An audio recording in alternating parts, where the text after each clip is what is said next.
Hello friends, welcome to my YouTube channel. कैसे हैं आप सब? पिछले वीडियो में हम लोग क्या पढ़े थे? कॉलबर्ग के बारे में। सीडीपी में कॉलबर्ग, वाइस्की, जीन पियाजे और ग्रोथ एंड डेवलपमेंट पढ़ लिए हैं। साइंस में पढ़े थे सोर्स ऑफ फूड। इस वीडियो में हम लोग जानेंगे कंपोनेंट्स ऑफ फूड, भोजन के अवयव। चलिए उस सेशन शुरू से करने से पहले आप लोग चैनल को लाइक कर दें, सब्सक्राइब कर दें और अपने दोस्तों से शेयर कर दें। चलिए तो स्टार्ट करते हैं। कंपोनेंट ऑफ फूड यानी कि भोजन के अवयव, पोषक तत्व और उनका परिचय। चलिए शुरू करते हैं हम लोग।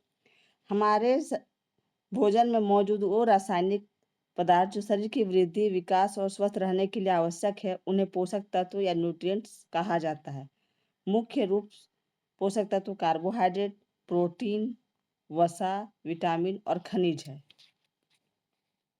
A chemical substance present in our food that is essential for the growth, development and maintenance of the body are called nutrition. The major nutrients are carbohydrate, protein, fat, vitamins and minerals.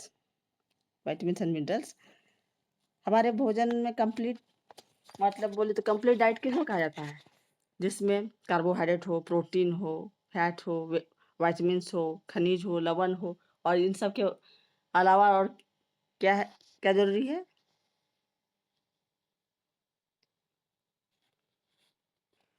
Fibre, जिसको जो हमारे शरीर में पचाने में काम करता है खाना को, उससे हम कॉन्स्टिपेशन नहीं होता है। कार्बोहाइड्रेट क्या करता है? कार्बोहाइड्रेट हमें एनर्जी देता है। प्रोटीन हमारे ऊतकों की मरम्मत करता है। वसा हमें हमारे स्किन के लिए महत्वपूर्ण है और एनर्जी भी देता है। विटामिन हमारे शरीर को एनर्जी नहीं देता है, लेकिन बीमारियों से लड़ने की क्षमता बढ़ाता है हमारे शरीर में। और खनिज लवण, बहुत सारे खनिज लवण, जैसे आयोडीन हो गया, कैल्शियम हो गया, फास्फोरस हो गया, ये सब हमारे शरीर को बहुत महत्वपूर्ण है। फास्फोरस और कैल्शियम से हमारे हड्डियों का निर्माण होता है, उन्हें मजबूती मिलती है। चलिए आगे देखते हैं। इन मुख्य पोषक तत्वों के अलावा हमारे भोजन में आहारीय रेशे, रुद्रांश और जल भी शामिल होते हैं, जो शरीर के पाचन तंत्र के लिए बेहद जरूरी है। आहारीय रेशे मतलब रफेज बोलते हैं, रफेज फूड्स, जिसको फाइबर्स। रफेज फूड सबसे ज्यादा किस में किस चीज में होता है? जैसे फ्रूट्स है, वेजिटेबल्स है, कच्चा सैलेड है, वो सब में। रूट, बीट रूट, ये सब अगर बहुत ज़्यादा हमें कंजम्पशन लेना चाहिए। और इसके अलावा वाटर, जल हमारे शरीर के लिए बहुत इंपॉर्टेंट है। पूरे खाने को हमारे शरीर में अत्यधिक मात्रा में तो जल ही होता है। 70% भाग जल का ही बना रहता है। चलिए, carbohydrate the energy provider. Carbohydrate क्या कहा जाता है? एनर्जी प्रोवाइडर कहा जाता है। मुख्य इसका क्या काम क्या होता है? कार्बोहाइड्रेट हमारे शरीर को मुख्य रूप से ऊर्जा प्रदान करता है, इसलिए उन्हें ऊर्जा देने वाला भोजन भी कहा जाता है। लगभग 60% हमारे शरीर में कार्बोहाइड्रेट, भोजन का 60% पार्ट कार्बोहाइड्रेट का ही रहना चाहिए संतुलित आहार में। Primary function, carbohydrates mainly provide energy to our body, therefore they are also referred as energy giving foods. इसके मुख्य प्रकार कौन कौन है? हमारे भोजन में पाए जाने वाले मुख्य कार्बोहाइड्रेट मंड, स्टार्च और शर्करा, शुगर के रूप में होते हैं। स्टार्च और शुगर के रूप में कार्बोहाइड्रेट होता है। चलिए, सोर्स क्या है? शकरकंदी, आलू, गन्ना, पपीता, तरबूज, आम, मक्का, गेहूं, चावल, बाजरा कार्बोहाइड्रेट के सभी स्रोत है। मतलब ये सब सारी चीज कार्बोहाइड्रेट का सोर्स है। इंग्लिश में आप लोग देख सकते हैं major source: sweet potato, sugar cane, papaya, watermelon, mango, maize, wheat, rice, bajra, rich source of carbohydrates. दोनों ही लैंग्वेज में है, आप लोग को जिसमें सुविधा हो उसमें आप देख सकते हैं। फैट, हाई कंसंट्रेटेड एनर्जी, वसा ऊर्जा का सघन स्रोत। सबसे ज्यादा ऊर्जा हम लोगों के शरीर में किससे मिलता है? यदि एग्जाम में पूछा भी जाता है तो कौन है इसका? फैट, वसा भी हमारे शरीर को ऊर्जा देती है। वास्तविकता यह है कि कार्बोहाइड्रेट की तुलना में वसा की समान मात्रा से हमें बहुत अधिक ऊर्जा प्राप्त होती है। Fat also provide energy to our body. The reality is that fats give much more energy compared to the same amount of carbohydrates. Source देख लेते हैं। प्लांट सोर्स कौन कौन होता है? मूंगफली, तिल, गिरी, काजू और विभिन्न वनस्पति तेल जैसे सरसों का तेल, सोयाबीन का तेल, नारियल का तेल वसा के मुख्य पादप स्रोत है। प्लांट सोर्स इंग्लिश में भी ग्राउंड नट्स, तिल, nuts and various vegetable oil like mustard oil, soybean oil and coconut are the main plant source of fats। ये सब क्या है? प्लांट सोर्सेस है जो हम जिससे हम लोग को फैट प्राप्त होता है। फैट हम एनिमल सोर्सेस से भी मिलता है। चलिए आगे आगे देखते हैं। जंतु स्रोत एनिमल सोर्स दूध, घी, मक्खन, मलाई, अंडे, मांस, मछली वसा के मुख्य जंतु स्रोत है। ये सब क्या है? Animal sources. चलिए देखते हैं। Milk, ghee, butter, cream, egg, meat and fish are the primary animal source of fats. अब आते हैं proteins, body building and food. Protein को क्या क्या जाता है? बॉडी बिल्डिंग, हमारे शरीर के ऊतकों का वो बनाता है। शरीरवर्धक भोजन जो कहा जाता है उसको कहा जाता है प्रोटीन को। प्रोटीन की आवश्यकता शरीर की वृद्धि, ग्रोथ के लिए तथा स्वस्थ रहने की कोशिकाओं की मरम्मत, रिपेयर के लिए होती है तथा प्रोटीन भोजन को शरीर की वर्धक भोजन कहा जाता है। अच्छा, हमारे शरीर की प्रत्येक ऊतक या सेल जो भी वो कितने टाइम में एकदम न्यू रिन्यू हो जाता है? आप लोग आता तो कमेंट में इसको बताएं। 7 ईयर्स।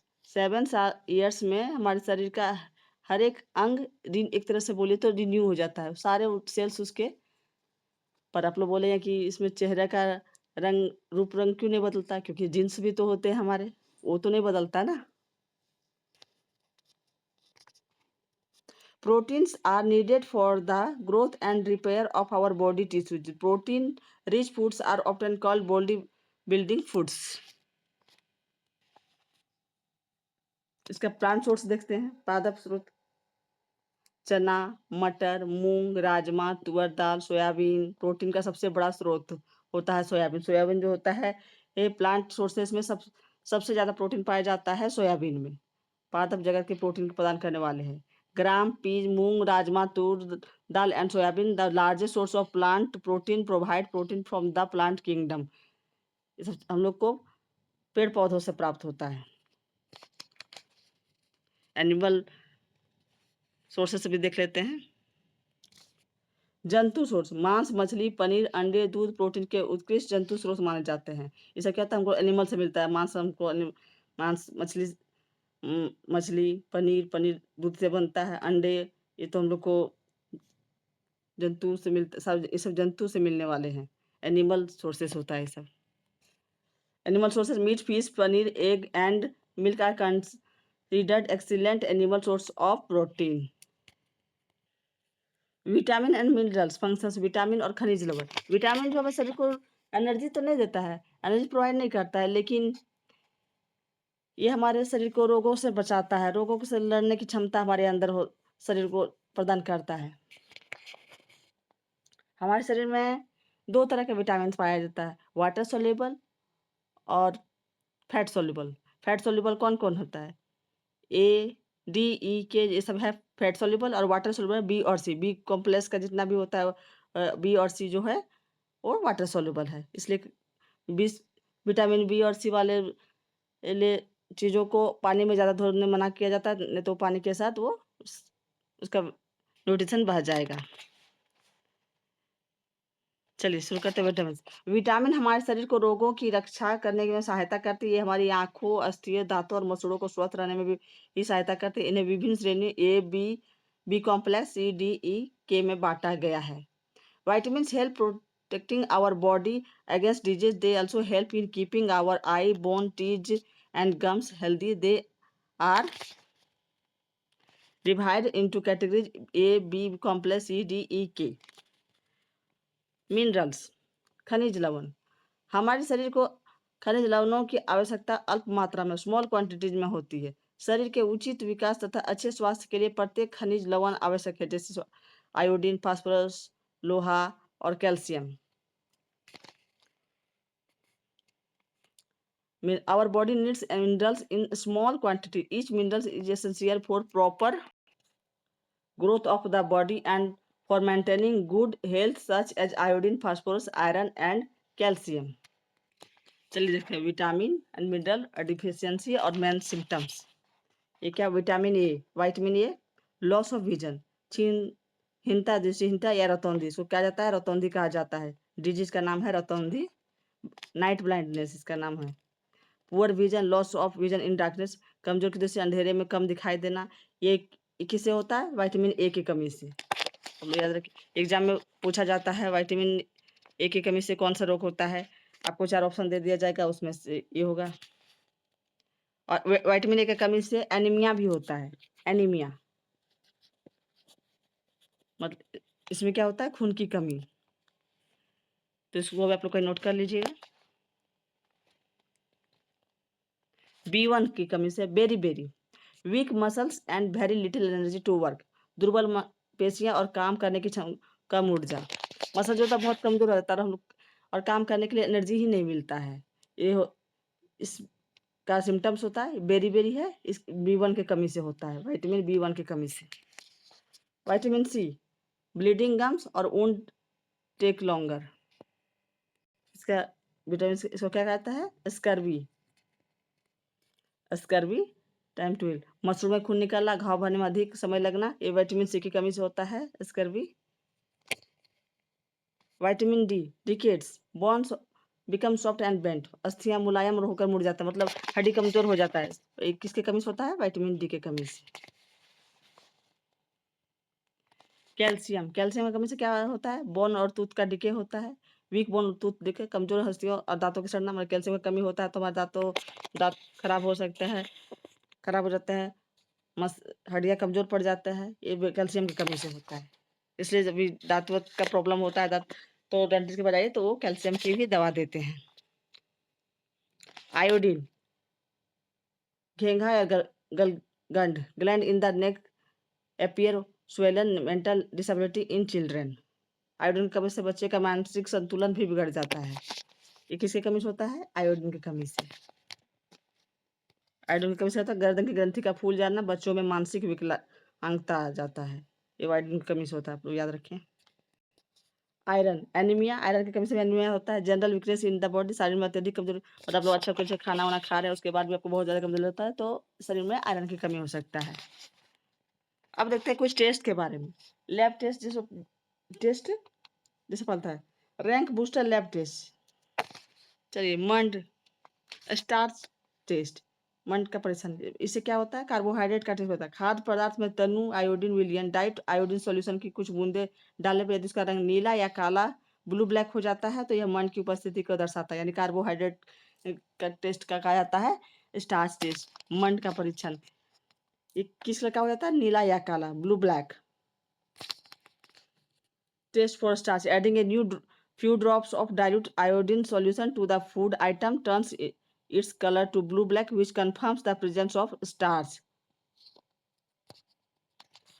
प्रोटीन का परीक्षण, प्रोटीन टेस्ट का, खाद्य पदार्थ के पेस्ट में 2 बूंद कॉपर सल्फेट CuSO4 और 10 बूंद कास्टिक सोडा मिलाने पर यदि रंग बैंगनी वायलेट हो जाए तो यह प्रोटीन की पुष्टि करता है। Mix 2 drops of copper sulfate and 10 drops of caustic soda to the food paste. Turn the color of violet, confirming the presence of protein. यानी कि इसे बैंगनी कलर का यदि हो जाता है तो क्या कहता है, प्रोटीन की पुष्टि करते हैं, यानी कि वो प्रोटीन, ये प्रोटीन टेस्ट का लैब में सब टेस्ट होता है। फैट टेस्ट, फैट वसा का परीक्षण, खाद्य पदार्थों को एक कागज के टुकड़े पर रगड़ने पर यदि कागज एक तैलीय धब्बा ऑयली पैच दिखाई देता है तो का स्मूथली दिखता है तो यह वसा की उपस्थिति को दर्शाता है। Test for fat, rubbing the food item on a piece of paper leave an oily patch making the light look translucent which confirm the presence of fat. तो चलिए, आज के इस वीडियो में बस इतना ही, मिलते हैं फिर नेक्स्ट वीडियो में। तब तक मेरे चैनल को लाइक करें, सब्सक्राइब करें और शेयर करें, और कमेंट में बताएं कि आप लोग को और कौन कौन से सब्जेक्ट का, कौन कौन से टॉपिक का वीडियो चाहिए, मैं आप लोगों को प्रोवाइड करने का पूरा प्रयास करूँगी। चैनल को आप लोग सब्सक्राइब नहीं कर रहे हैं, चैनल को सब्सक्राइब, और बहुत सारे वीडियो CDP का भी डाल दिए हैं, आप लोग नहीं देखें तो जाके चैनल पर देखें। तो मिलते हैं नेक्स्ट वीडियो में, थैंक यू।